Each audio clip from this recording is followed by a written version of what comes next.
आपने जारी किया है मुख्यमंत्री के नाम पे, क्या पूरा मामला है? देखिए, इस समय अंधेरगर्दी, दहशतगर्दी, प्रजातंत्र में दहशतगर्दी, लूटपाट की राजनीति 20 साल से ये सरकार, मतलब ये पार्टी सरकार में थी।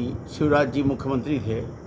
ये सब पैसा बटोरो और केंद्र में भेजो, उसकी ये सब तो सब जानते हैं। राजनीति का ये राजरोग भी है, तभी ना मरे जाते हैं कि जान दिए रहते हैं कि फलाने स्टेट में हमारी सरकार आ जाए। क्यों? ये बहुत जनता के सेवक नहीं है, इनको तो पैसा कमाना है और प्रदेश की जनता को कर्ज में डुबाना है और अपनी कुर्सी को बनाए रखना है। मेरा ये कहना है। आपने भी क्या पूछा हमसे? पत्र लिखा है आपने मुख्यमंत्री जी को। मेरा ये कहना है कि शिवराज जी जो काम पर्दे के पीछे से करते थे, थोड़ा बैक लेकर करते थे, इसीलिए वो देर से चेक हो पाए। 18 वर्ष जनता उनको समझ नहीं पाई। वर्तमान मुख्यमंत्री जी फ्रंट लेकर कर रहे हैं, खुलेआम कर रहे हैं। शिवराज जी कुछ भी हो, पूरे राज्य सरकार को नियंत्रित किए थे अपने हाथ में। मंत्री भी छटपटाते रहते थे, उनके पीएस विभाग चलाते थे। और इन्होंने क्या किया है वर्तमान मुख्यमंत्री जी ने कि इलाके बांट दिए। जो इनके सहयोगी मंत्री हैं उनको इलाके बांट दिए हैं कि जबलपुर तुम देखना, इंदौर तुम देखना, यहाँ तुम देखना, यहाँ इतना टारगेट है, ये टारगेट पूरा करना। विभागों में आप देखिए, इस चुनाव के दौरान माइनिंग के छापे, रोडों में छापे, तमाम हर विभाग में। जो विभागों, हम तो कॉन्ट्रैक्टर भी हैं ना, मुझे मालूम है। ये विभागों में टारगेट दे दिए, कितना पैसा इतना चाहिए और उसी की वसूली, और ये दंडफन चल रहा है। और आप देखिए रीवा में आप 2 सालों से देखिए आप किस तरह से, एक तो यहाँ रोज़गार नहीं है, युवा बेरोजगार हैं और नशे की चपेट में। यहाँ की पुलिस जो है तो नशे के कारोबार में इन्वॉल्व, लिकर वगैरह के कारोबार में 50% से ज़्यादा इंस्पेक्टर पार्टनर हैं, मुझे पता है।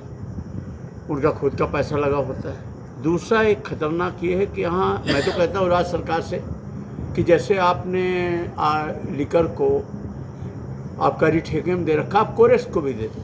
आपके ये रेवेन्यू का लॉस हो रहा है। कोरेस तो बिक रही है, उससे ज़्यादा बिक रही है, रेवेन्यू आपको 0 रुपये मिल रहे हैं। पुलिसिंग इसमें कमाई कर रही। पुलिस का मुख्य जरिया है पैसा कमाने का पान पराग का, गुटखा, राजश्री, जो ये टैक्स की चोरी करके बेचते हैं। आपने देखा होगा कोरोना के टाइम में भी पान पराग, गुटखा और ये सब नहीं बंद हो पाया था, इनके ट्रक नहीं रुके थे, क्योंकि इनका महीना 20 साल से थानों में बड़ा अमाउंट है और 80% ये बिना बिलिंग के माल आता है इनका, और जनता में बढ़ता है। दूसरा, हमारे यहाँ इसी तरह से कोरोना का कोई ये क्या बोलते हैं उसको, कोरेक्स का पूरा नेटवर्क है जिले में। इसका रेवेन्यू हमारा ख्याल है कि जो और इनके आबकारी वगैरह है उससे ज़्यादा है, और सरकार को नहीं मिल रहा कुछ भी। और पुलिसिंग की कमाई के चलते जो ये अवैध नशे का कारोबार है, इससे जो युवा जो है ये अपराध की ओर जा रहा है, नौकरी मिल नहीं रही, क्राइम। आप देखिए नशेगत अपराध की क्या स्थिति। मैंने इनसे 3 महीना पहले लेटर लिख करके विभिन्न मदों में अपराध की जानकारी मांगी थी। आज तक हमारे यहाँ ये जो सिमरिया में टीआई वगैरह पोस्ट किए हैं, नवस्था, सिमरिया, इधर उधर, ये सब कसर खोले हैं, नशे के कारोबार में पार्टनर हैं, इनके पैसे लगे हुए हैं और इनको पुलिस अधीक्षक महोदय का संरक्षण है। अगर आप ईमानदार अधिकारी हैं तो आपको क्या फ़र्क पड़ता है कि आप यहाँ रहे, कहीं भी रहेंगे तो पुलिस अधीक्षक। फिर आप लीग से हटकर इतना यहाँ सीमा को क्यों लाग रहे हैं? कहीं ना कहीं पर्दे के पीछे से आपका नियंत्रण है।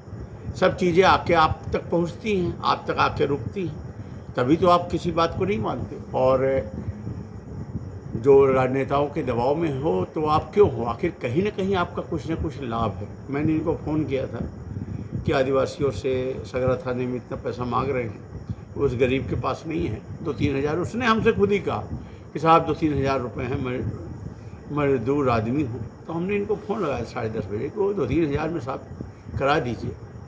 इसलिए क्योंकि हमें मालूम था कि पैसा तो चलता ही है, पैसा बिना ये करेंगे नहीं। तो हमने पुलिस अधीक्षक महोदय से स्पष्ट कहा कि साहब उसके जेब में 3 हज़ार में करा दीजिए, हमारे कहने पर डिस्काउंट करा दीजिए। नहीं कराए। फिर सवेरे वो पूरा पैसा दे करके छूटा।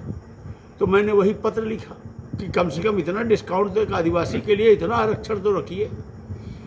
पर नहीं हुआ। तो वही मैंने मुख्यमंत्री जी को पत्र लिखा है कि किस तरह से अंधेरगर्दी मची हुई है, आदिवासियों को भी आप नहीं छोड़ रहे हो, उन्हीं को ज़्यादा टारगेट कर रहे हो। और कमाई का एक स्रोत बना रखे हो भाई, फिर आपने उसको क्यों छोड़ दिया सुबेरे? अगर वो मुजरिम था तो फिर आप उसको नहीं छोड़ते, फिर आपने पैसा लेके छोड़ दिया। फिर सबसे बड़ी बात, रात को मैं एसपी को बता रहा हूँ ये बात, तो इसमें संज्ञान लेना चाहिए। ये सब एक ही मैंने काजल की कोठरी है और है, गंभीर विषय तो है, रीवा का दुर्भाग्य है।